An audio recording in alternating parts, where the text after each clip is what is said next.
What's going on, everyone? Welcome back to Wildcat Cave. As quick as the coaching search began, it came to an end. Just 72 hours after John Calipari officially accepts the Arkansas job, Kentucky hires former player and 1996 NCAA champion Mark Pope to be the next coach of the Wildcats. This hire did something that maybe hasn't been done in a while here, which is unite the fan base, but not in a good way. Today, let's break down what this hire means for the future of Kentucky basketball.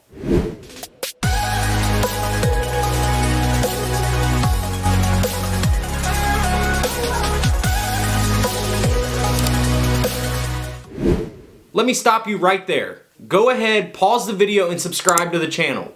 While you're at it, click the notification bell. The community tab was going non-stop the past 72 hours with rumors, scoop, updates, and information as it was happening. So if you don't want to miss out on any more of it, make sure you're subscribed.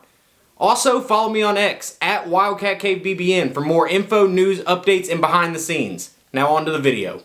Before we really get into it, I want to say that the chaos of the last 72 hours, minus about 3 on Thursday night, really shows the best of BBN. From the craziness of flight tracking and calling Mexican restaurants, to rallying behind a coach who not many fans wanted. It shows what Kentucky is about. We're the most passionate, rabid, and supportive fan base in the country, and it's not close. Now let's talk about the timeline of everything. I think it's pretty clear that the very first option for Mitch Barnhart in Kentucky was Scott Drew. He's been the guy for the past 3 years for Mitch, and I think that Kentucky felt really good about their position with him. I think it was something where he really wanted the job. I don't think, even though he got turned down, I think that Scott Drew himself wanted to come and take this job in Lexington. So much so that he sends his wife and kids to come check out the city. What happened, I think, is with the flight tracking and calling the restaurant and just all of the madness, they're a very private and secluded family, and they can live that way in Waco. But they know that coming to the fishbowl that is Lexington and that is Kentucky basketball, I think it kind of scared him off. He said afterwards that he was going to pray about it. Him and his family were going to pray about it, and I guess God ended up telling him no, that it's not the right move. He has kids that are in school in Waco. They've been there for 20-something years. They're, like I said, they're a private family, and I just think that while Scott Drew himself wanted this job, his family was just not up to living in this environment. And overall, if that's the case, I think it's a good thing. If he can't handle that, or his family can't handle that, then he's not the guy to be here, because that's what we are. You know, we're not constantly tracking every move that the coach makes, but that is Kentucky in a nutshell. It's what we do, and if he is not up to that, or his family is not up to that, I completely respect it, but I'm glad it's not him. Now, like I said, he was option 1A. Now, you can argue whether him or Dan Hurley should have been the guy. At the end of the day, it doesn't really matter. But he was option number 1 for Mitch Barnhart. Now, number 2, Dan Hurley. After God told Scott Drew no, we moved on and put a full court press on Dan Hurley. Mitch went all in after he got that no from Drew early in the morning around 11 a.m. And then went all in on Dan Hurley. By 2 o'clock, Dan Hurley had been offered $100 million. He was going to be the highest coach in the history of college basketball and one of the highest paid coaches in all of college athletics all time. Ultimately, he decided that he has it made in stores at UConn, and he told us no. Now at this point, what can you do? You gave both guys more money than they've ever been offered. You offer the best coach in the country more money that's ever been offered to somebody, and they tell you no. And again, you have to respect that, but at this point, I don't think anybody's really upset with Mitch. Like I said, I would have preferred you put the press on Dan Hurley first, but regardless, it doesn't really matter because they both told you no in the end. Now, had Scott Drew said yes before we really offered Dan anything, then maybe, some fans are upset. But at the end of the day, they're both great coaches, and fans are going to be okay with both of them. Now, this is where I think fans have a problem. If those two guys are your 1A and 1B, whichever order, that's fine. I think everybody's on board. But then it seemed like, just 8 or 9 hours later, Mark Pope was the guy, and Mitch was just completely tone deaf to the fans. After you offer that guy that much money, how do you turn around and hire a guy who wasn't even on most fans' list? It felt rushed. It felt like Mitch a complaint that everybody's had for years is that Mitch is out of touch and the athletics program is out of touch with the common fan, and this just seemed to be another example. Now, Billy Donovan was a guy that had also been floated out there, but of course he is in the NBA. He has the playoffs, so timing is weird there. But most fans were at the consensus that, okay, if Scott Drew and Dan Hurley both tell you no, then we're going to wait on Billy Donovan, because guys like Mark Pope and Bruce Pearl and those other dudes are going to be there when we call. It's not like there's a 5-day rush to get any of those guys. And I get the transfer portal and all of that fun stuff, but it doesn't matter. All of the guys that are there are going to be there in 5 or 6 days. I don't understand this rushed feeling, and I think that's what most fans were upset about. Now, some of the other candidates that were quote-unquote disqualified for various reasons, Bruce Pearl, Billy Donovan, Chris Beard, and Nate Oates, and some other guys, those were like Mitch's other candidates, but Bruce Pearl has NCAA violations. Billy Donovan, I guess they just chose they didn't want to wait on a guy who's burned them twice, and then Chris Beard obviously has his off-the-court issues. So then that brings us to, where do the Mark Pope rumors start? Like I said, just later that night, after offering $100 million to Dan Hurley, it comes out by Matt Norlander, Pete Thamel, and some other guys that Mark Pope is the guy that UK is zeroing in on, and the internet goes berserk. My initial reaction, to be completely honest, and I put it all anywhere anybody could read, was that this is a complete disaster. How do you go from the best 2 coaches in the country, maybe, that are at least willing to listen, and turn around and hire Mark Pope, a guy who has 0 tournament wins, no real success, he never won his conference, he never did anything like that. He had a decent year at BYU, he got some big wins, but it didn't accumulate or translate into anything big. I've always said, and I'm not the only one, plenty of people have always said this, you don't hire a guy at a place like Kentucky or Duke or North Carolina or Kansas just because they played there. Now, Duke and Carolina obviously have, with Hubert Davis and John Shire, and so far it seems to be okay for them, but I thought those were bad hires too. You don't hire a guy just because he played here. If you wouldn't hire him otherwise, had he played at Texas A&M, or had he played anywhere else other than Kentucky, if you take the name out of it, does his resume stack up enough to be the coach here? I personally don't think so, and that's where I think another reason the fans revolted against Mitch. Not to mention, he has no real recruits coming in, no top 100 guys, and then on top of all that, the reports are that Mitch just kind of went rogue on this deal. He didn't consult the donors, he didn't consult, obviously, the fans, he didn't consult administration. It seemed like he really just decided that Mark Pope was his third option, and everyone else is just going to have to deal with it. So then, it comes out on Thursday night, the internet blows up, and then we sleep on it. I wake up Friday morning, I think it's still a questionable hire, but I'm coming around to it. It seemed like yesterday, as the day went on, the vibe slowly got better. People were starting to buy in a little more. And then the overall consensus by last night, I think, by at least the biggest majority of fans, including myself, is he's our guy and we're going to back him up for better or for worse. Now, there's good and bad that come with this hire. Like I said, the biggest con, in my opinion, is that he has no true success. He doesn't have conference titles. He doesn't have any tournament wins. He had a couple decent wins at BYU and obviously was able to move up from Utah State to BYU, but he doesn't have a track record of proven success like, most coaches we've seen. Cal had Final Fours, Pitino had Final Fours. These guys have at least some resume coming in, and he just doesn't. Now, it's worked at other schools. Like I said, John Shire was just an assistant. Hubert Davis, I believe, was just an assistant, and it's working for them. But again, I don't think you hire a guy without proven success, but we did. Now, another thing is, we've seen in the past that alumni returning to coach their alma mater doesn't always work. Look at Kenny Payne. There's examples all over the sport where alumni come back to coach and it doesn't work. Patrick Ewing at Georgetown, it very rarely works. Now, like I said, you got Hubert and John that are semi-working, but they haven't won anything. They've had a couple decent seasons, but they haven't won anything. Another con is that fans revolted against this hire, and he had to see it. I know Mitch and the administration definitely saw it, and you have to think Mark Pope sees it. And that's hard because he's one of us. He loves this place, and to see that reaction, I'm sure, was hurt him some. And while I think fans are going to come around and mostly have come around, that still was not great. And then donors were surprised by the hire. If you just ponied up $100 million to Mitch Barnhart to go get Dan Hurley, and you were okay giving him $100 million, and then he turns around and hires someone else a few hours later without telling you, I would be pretty upset. Now, I don't think this is going to have long-term side effects, but in the moment, I think it's safe to say a lot of big donors were not happy with Mitch Barnhart.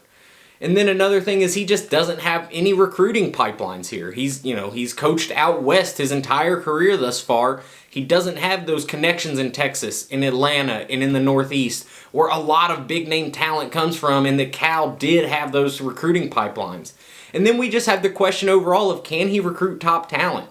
Now, the game has changed. You might not have to get 3, 4, 5 of the top 100 guys to win anymore. We've seen it. Only 2 guys, 2 5-stars, played in the Final Four, and then only 1 started. So maybe that's not the way to go anymore, but it's still nice to be able to get those guys and recruit top guys to Kentucky. And then finally for the cons, this is just a huge coaching jump. Like I said, he hasn't had that experience at a really good, high major school. He didn't coach, it's different if you come from Texas or Marquette or, it doesn't have to be a blue blood to come here, but you would want that success at a big school, not a guy. BYU's in the Big 12. They're a Power 5, but it's not quite the level where you see guys make that jump. Now, there are a lot of pros that come with him as well.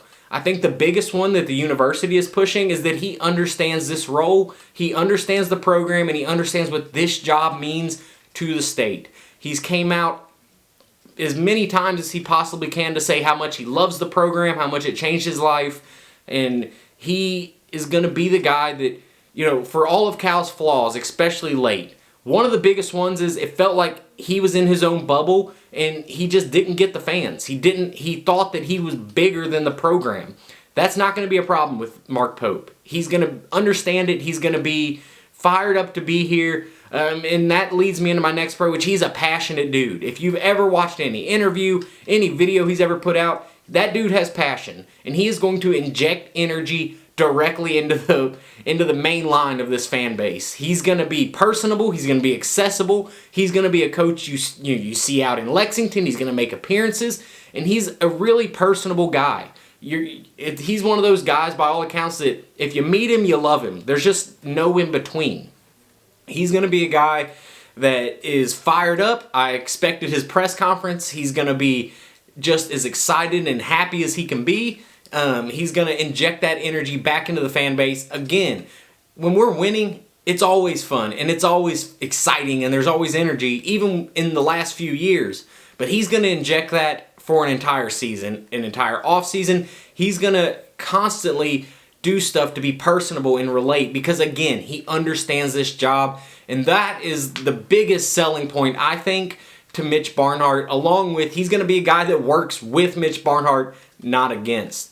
Now, down to more of the important stuff, to be honest, is he's extremely smart. Everyone that talks about him, that knows him, that studies X's and O's, he is an extremely smart X and O coach. He's not going to be Cal out, Cal was accused of rolling the ball out there. He's not going to be that. We're going to run out of bounds plays. We're going to run sets. We're going to run plays to get guys open in certain positions. We're going to play the way a lot of fans have been begging us to play for years. And he runs a fun style. It's a lot of threes. It's fast pace. Again, sets, stuff like that, open looks. It's going to be a style. He averaged 81 points a game last year. So it's not this slow, grinded out style. My question for his X and O's is the defense. Because his defensive numbers haven't been great on most of his teams. Is that because you're playing in maybe the best basketball conference with less talent? I don't know. Can he get that talent to be a great defensive team at Kentucky? Only time will tell, but overall, I think when it comes to coaching basketball, he's going to be really good at it. It's just kind of all the other stuff. Can we be great? Can we get the players? Stuff like that. And honestly, if you look at BYU last year, it's extremely similar numbers to Kentucky.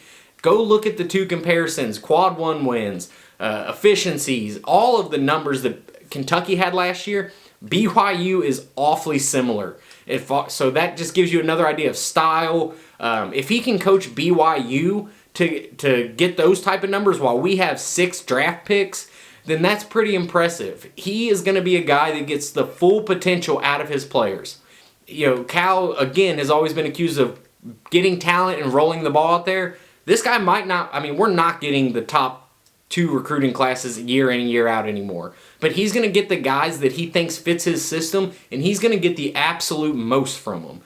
And then something else that fans have really just, wanted for years is we're going to have an older roster. We're going to have guys here 2, 3, 4 years. It's not going to be this one and done revolving door like a lot of older fans haven't liked in the past 15 years. You're going to have a roster with older transfers and returning players, maybe a few really good players, young players sprinkled in there, but that's the way I think college basketball is going now, especially with NIL and stuff. So this is going to be the type of coach, the type of roster, the type of program a lot of fans have been calling for the past few years. So if you've been one of those fans, you don't get to be upset about this hire. And then he's also going to have the NIL funds. It came out yesterday, and Mitch confirmed it, that some donors have already pledged $4 million just to kick off the NIL recruiting thing. That is, at the very least, top 5 NIL money in the sport. Maybe number 1. There are reports that Arkansas might have had a little more last year. I don't know how true that is. But we're going to start right at the top with NIL money in order to recruit freshmen and to get transfer guys in here. If we can pay them, we can get them, especially with the name Kentucky behind it. And then he's going to be given all of the resources possible to succeed here. Like I said, everybody was pretty against this to start. But since then, it seems like donors have bought in, fans have bought in, the administration has bought in. I think it's one of those things where Mitch wants to be right. So he's going to make sure that there is every resource imaginable at Mark's disposal to come in here and be successful and follow Cal, a guy who Mitch doesn't like and didn't get along with and didn't work well with. So this is Mitch's chance to get back and say, it was you, not me. We have the donor support again. There was a lot of donors that were out on Cal that are going to be back in. The administration's going to be all in on this, and we're going to give him everything he needs to succeed. And if he fails, we tried. You can't say we didn't. That's on him, and we'll move on. But we are going to give him every possible resource. And then he unites the fan base, and maybe it's against Mitch, but it seems like, again, this new energies came, and the fan base for the first time in maybe 3 years is united, and we're all behind this guy now. I know I still have my concerns and my worries, and I'm sure plenty of you guys do too. But it seems like the fan base has rallied behind this guy for the first time. We haven't had a coach this universally loved since at least 2019. And then his biggest pro, in my opinion, he was Jeff Shepard's roommate in college. And if there was any coach in the country that was going to get Reed Sheppard to come back to school, it might be Jeff Shepard's roommate. Now, obviously, I don't think Reed does come back. But again, if there was any coach, it's probably this guy. Now, even though Mark Pope wasn't on my list of coaches I would truly consider for this job, he is the guy leading the program now. Because of that, I'll support him as much as I can. No one person is bigger than Kentucky basketball. We've had 5 coaches win a championship here. It's easier to win at Kentucky than it is anywhere, and it's easier to build a team now more than it's ever been. I personally have officially bought into the Mark Pope era at Kentucky, and I hope you have as well. I think the school, the donors, the administration have all decided that they're going to go all in and give Pope every tool and every advantage that he's going to need to be successful. Now it's time for the fans to do the same. His press conference is tomorrow, so Sunday the 13th at 4:30 at Rupp Arena, and it's open to the public for maybe the first time ever. After being mocked online by most of the country, we should show out at that press conference and fill Rupp. Show the new coach our support, so I urge you, if you can be there, go. Don't let Cal's presser at Arkansas show you up. Remind the entire country who the hell runs college basketball, and put 23,000 people in that place to introduce a coach that caused this much outrage, and let the country know that we support our dudes. that is going to wrap up this video, guys. Thank you all for watching. Have you came around to the idea of the Mark Pope era as a coach? Let me know in the comments. Be sure to be subscribed to the channel and follow me on X at WildcatCaveBBN. I'll see y'all in the next video. Go Cats!